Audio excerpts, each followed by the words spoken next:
a province quarantine is advised when there are at least 2 positive COVID-19 cases belonging to different municipalities, component cities, or independent component cities in the same province. Ito ng national capital ng isang probinsya.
One of the advantages of online learning, if properly executed, is that it is student-centered.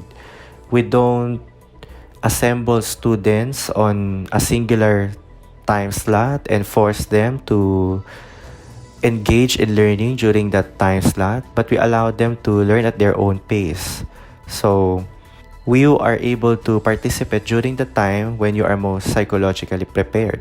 It's kind of an easier way in terms of everyone's accessible to that platform, especially nowadays. Many of us, not all, many of us has internet connection or knows how to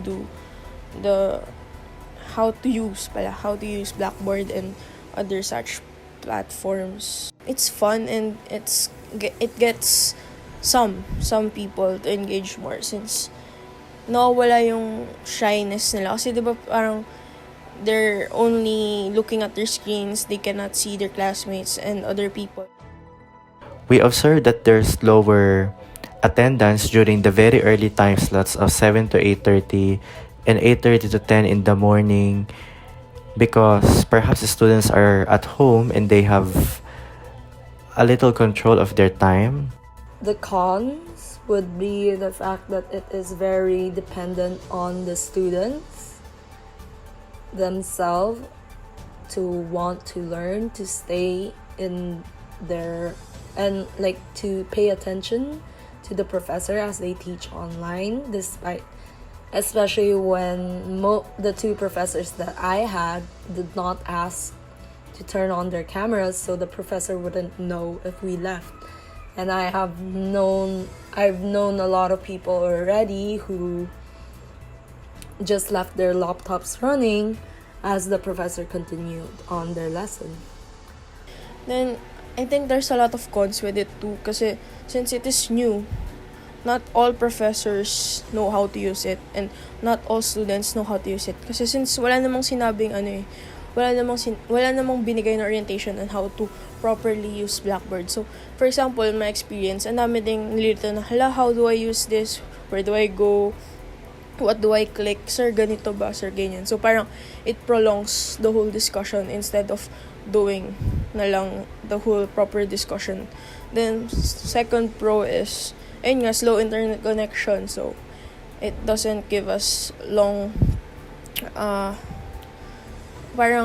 steady discussion. Kasi for example, yung professor ko, nawala siya ng internet connection, so we had to end the class. Tapos nawala lahat ng outputs namin, so we had to resend it again and again. So, example, like, parang ganun. Third is, ayun nga, it's too distracting for other people who cannot, who doesn't have long attention spans. Parang, they keep on going to other platforms. They tend to not listen anymore to the professor.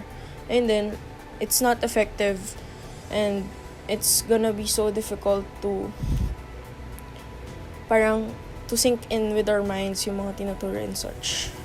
And another disadvantage is for those who have physical limitations, like those whose eyes cannot stand long looking at the screen, or those whose necks would be stiff by sitting up straight for a continuous hours, would find some discomfort, especially if they have continuous number of hours.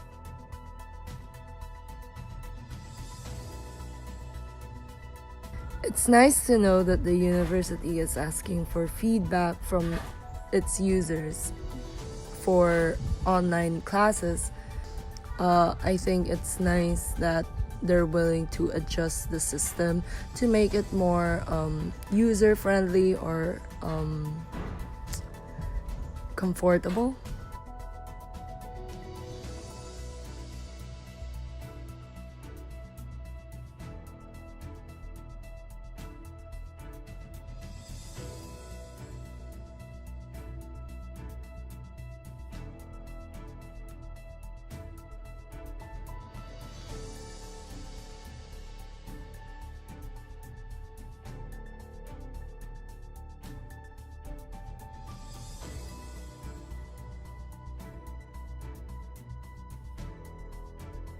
We also reiterated in the continuity plan the services of EdTech that are available to faculty members through our different information support channels, such as the website, online faculty handbook for on-demand learning, Facebook page, and a Facebook group called Elite.